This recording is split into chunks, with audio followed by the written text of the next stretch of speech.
시장이 지금 또다시 하락하고 있죠. 우한 폐렴이다 뭐다 한국 시장은 진짜 뭐가 많습니다. 코스피 보고 상승은 로컬이고 하락은 글로벌이라는 말이 있던데 진짜 딱 맞는 형국이에요. 덕분에 주가가 또 떨어져서 또다시 싸지고 있습니다.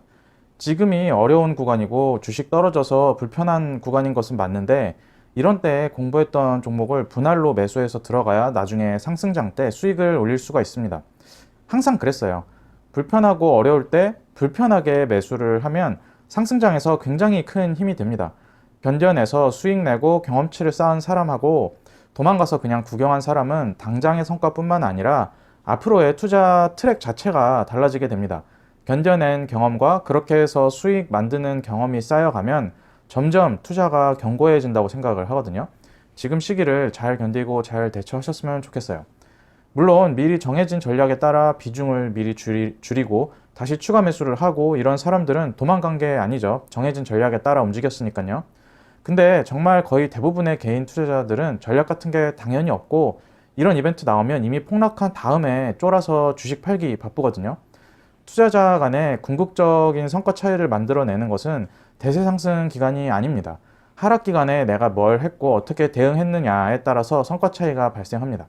그와 관련해서 이런 거시 이벤트에 따라 발생한 급락장에서 개인 투자자라면 당연하게도 여력이 있다면 추가 매수를 고려해야 되고요. 현금 여력이 없다면 리밸런싱을 고려해야 되는데 추가 매수 또는 리밸런싱을 하려면 어떤 기준으로 어떤 종목에 해야 하는지에 대해서 제가 짧게 이야기를 드리겠습니다. 제가 말하는 게 무슨 말인지 모르겠다는 댓글이 종종 달려서 현상을 설명하는 무슨 체계적 위험, 비체계적 위험 이런 어려운 이야기는 싹 빼고 정말 직관적으로만 이야기 드릴게요. 제가 또 말하지만 이건 제가 생각하는 방식이고 저의 원칙입니다. 제가 오늘 말씀드리는 게 정답이 아니에요. 투자에는 목적지에 이르는 수만 가지 상황과 수만 가지 방법이 있습니다. 강요할 생각도 없고 강요한다고 되는 것도 아니니까 그냥 참고만 해주시면 될 것 같아요. 일단 가장 먼저 지금 이벤트가 전 세계적인 증시 대폭락을 몰고 올 이벤트인지 아닌지 생각을 해봐야겠죠. 중요한 것은 감정으로 생각하지 마시라는 점입니다. 우한 폐렴 관련해서 유튜브나 자극적인 블로그 보지 마시고 객관적으로 생각할 필요가 있어요. 사망률도 보셔야 하고 각국 정부의 대처를 보셔야겠죠. 정치적인 거 생각하지 마시고요. 저는 지나가는 이슈라고 생각을 해요. 전염병에 대한 것은 인류가 군집 생활을 하면서 밀도가 높아진 다음부터는 항상 달고 있는 문제였습니다. 지금이 중세 흑사병 시대처럼 의학적 지식이 전무한 시대도 아니고요. 그냥 제 생각입니다. 자, 그래서 우한폐렴이 지나가는 이슈라고 판단이 됐다면 당연히 지금 주식 하락은 저가 매수 기회라는 논리로 이어집니다. 우한폐렴이 무슨 세계 멸망으로 이어진다 그러면 주식 투자하지 말아야 되죠. 주식시장 급락을 이용해서 추가 매수나 리밸런싱을 하려면 대상이 있어야겠죠. 추가 매수할 대상이나 리밸런싱으로 비중을 확대할 종목이 있어야 됩니다. 이와 관련해서 제가 우한 코로나 사태가 발생하고 거의 바로 가입자 전용 게시물을 2개 정도 올렸는데 그 가운데 하나가 메리츠 증권에서 나온 전략 리포트에 대한 저의 생각을 나누는 글이었고요. 또 하나는 추가 매수에 대한 제 생각이었어요. 언급한 리포트는 1월 28일자 우한폐렴 사태 접근법이라는 리포트인데요. 리포트가 막 행동경제학 어쩌고 나와서 어려워 보이는데 내용 자체는 굉장히 간단하고 직설적입니다. 추가 매수를 할 때 적용 가능한 전략에 대한 리포트인데요. 다 빼고 결론은 밸류와 가격을 생각해야 한다는 것입니다. 아주 쉽게 설명해 드리면 외부 이벤트가 발생해서 지금 아무 주식이나 급락을 한 상황인데요.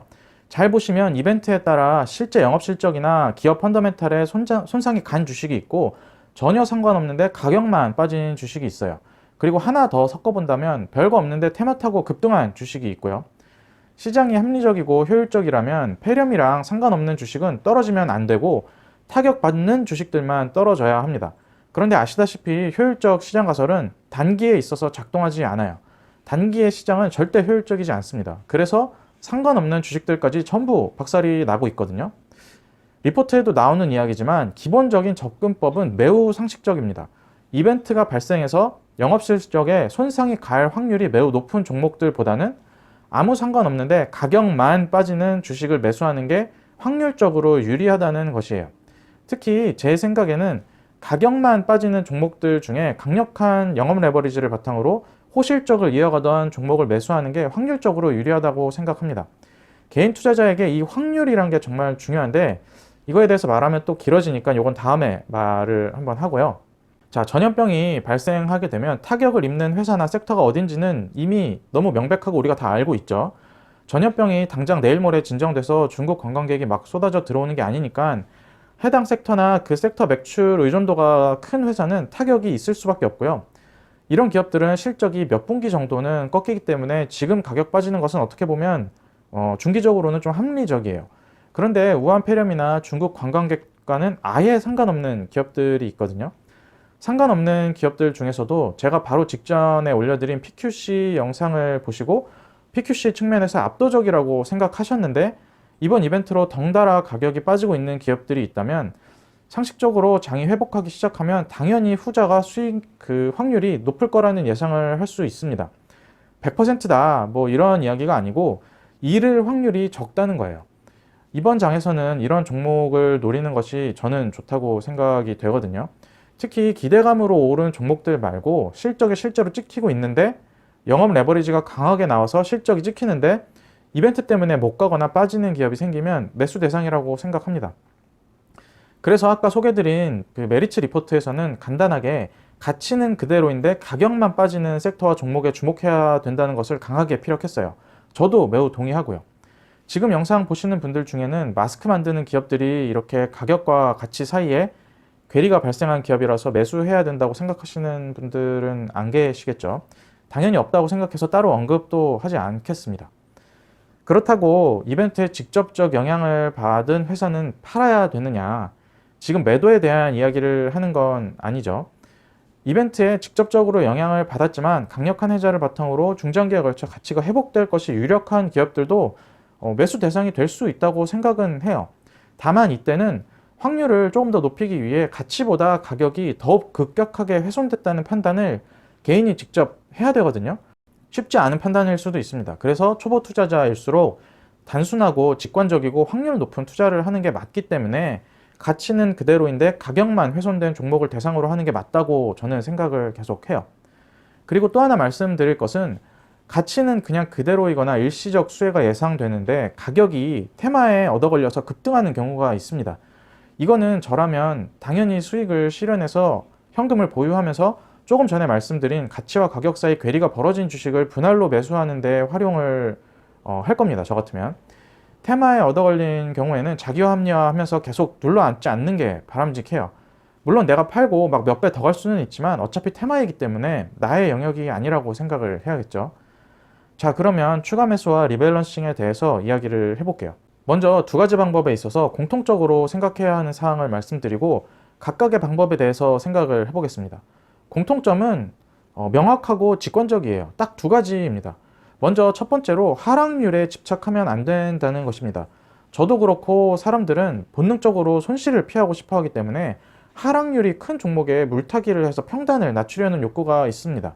그런데 이런 급락장에서 추가 매수를 할 때는 너도 나도 떨어져서 좋은 종목에도 기회의 창이 열리기 때문에 철저하게 지금 시점에서 업사이드가 어느 종목, 어느 섹터가 높은지 생각을 하셔야 됩니다. 이런 장일수록 업사이드가 높은 종목, 영업 레버리지가 막 나오는 종목, 이런 종목들에 집중을 하셔야 돼요. 이런 종목들은 평소에 기회를 주지 않아요. 내가 투자한 종목이 지금 마이너스 30%인데 이번 장에서 마이너스 40%가 됐다고 여기에 그냥 하락률만 보고 추가 매수를 하면 안 된다는 것이에요. 제가 아까 말했던 가치는 그대로인데 가격만 훼손된 종목 중에 PQC 측면에서 매우 우월한 종목을 매수해야 됩니다. 업사이드를 봐야 돼요. 초보일수록 소외당하지 않겠다는 생각에 초점을 맞추시고 매수 종목군을 까다롭게 좁히시는 게 유리합니다. 두 번째 공통점은 첫 번째와 관련이 있는데요. 이런 종목을 선정할 때는 되는 섹터의 종목을 선정하셔야 됩니다. 이거 진짜 중요해요. 누가 봐도 안 되는 섹터, 안 되는 기업은 제외하는 게 좋습니다. 테마를 타는 것을 사라는 게 아니고 정말 촉매라고는 찾아볼 수 없는 섹터에 단지 PER과 PBR만 낮다고 가치주라고 착각해서 사버리는 우를 범하게 되면 앞으로 투자가 힘들어질 수도 있거든요.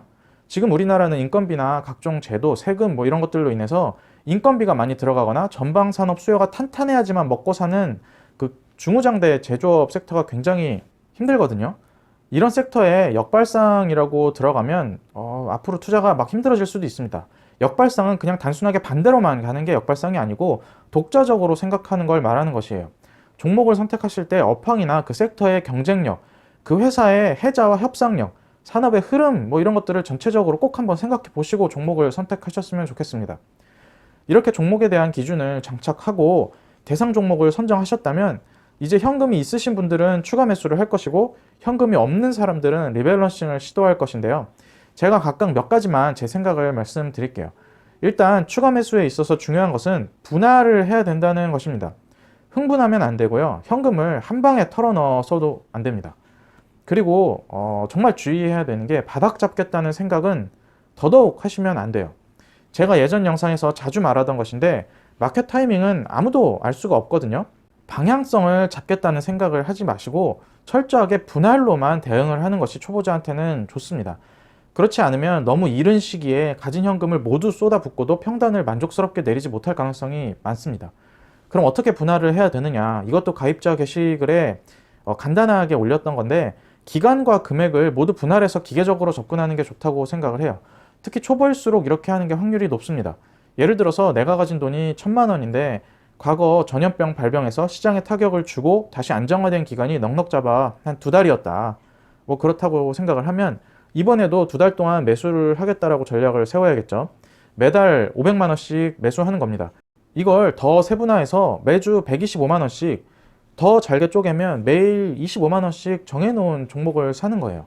그래서 2달간 기계적으로 대응하는 것입니다. 그래야지 흥분해서 한 방에 현금 털어먹는 그 불상사가 안 생겨요. 추가 매수할 때는 정해진 전략에 따라 정해진 종목에 접근하셔야 됩니다. 중간에 테마주 불 붙는다고 따라가는 건 뭐 개인 자유지만 저라면 안 할 것 같고요. 그리고 제가 영상 초반에 종목 기준을 말씀드렸는데 멘탈 깨지는 하락장에서 그러한 기준에 맞는 종목인지 빠르게 체크해서 매수 전략을 세우고 자금을 집행하려면 당연하게도 종목에 대한 공부나 대략적인 스킴은 사전에 잡고 있어야 되거든요. 가치와 가격 간 괴리를 보려면 당연히 감으로 접근하면 안 되고요. 미리 봐둔 종목이 있어야 빠르게 접근이 가능합니다.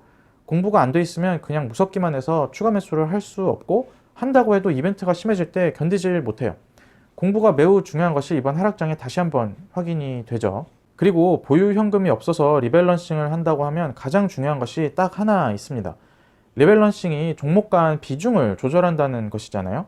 모두가 하락했으니 종목 간 기회비용이 좁혀진 것이고 상대적으로 열등한 종목에서 우월한 종목으로 자금을 이동시키는 것인데 이거 당연하게도 종목 간 서열화가 돼 있어야 리밸런싱이 의미가 있어요. 그냥 어떤 종목이 하락률이 큰데 저 종목은 수익이니까 수익이 난 거 팔아서 하락한 거 사야겠다는 식으로 접근한다면 리밸런싱은 안 하는 게 낫습니다. 리밸런싱의 성공률이 의외로 높지 않다고 하는 게 서열화가 어렵기 때문이에요. 서열화를 시키려면 그냥 이게 좋다 저게 좋다 식의 값만 있어서는 조금 어렵거든요. 철저한 서열화를 통해서 비중 높일 종목 순위가 뽑혔다면 리밸런싱의 의미가 있죠.